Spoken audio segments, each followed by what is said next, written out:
Kau ni kacau lah. Aku tu main game. Asal? Aku ada cerita ni. Bagaimana? Hang cerita lah. Nak dengar ni. Bunyi macam best je. Ni mu kenal ada anak Cik Maimun tu? Itulah nama Adi tu.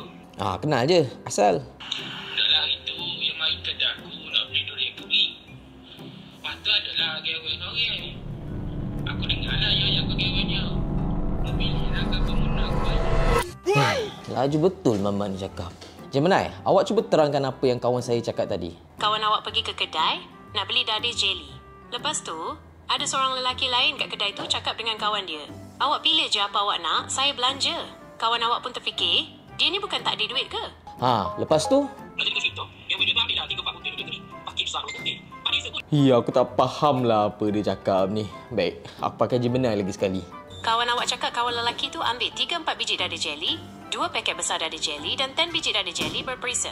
Lepas tu dia kata memang parah selera kawan dia. Oh, si Adi ni. Kau nasihatlah dia pergi cari kerja betul-betul. Ni tak asyik hidup dengan pinjam duit orang je. Itulah aku yang dah bagi tu tak ada duit tu. Ya mak. Mentah dekat cik dengan saya ni. Aku pergi dulu dah. Nanti apa-apa mu Roger. Beres boh. Apa-apa Roger. Nasib baiklah dia Jemenai ni. Kalau tak dah lama aku putus kawan dengan dia.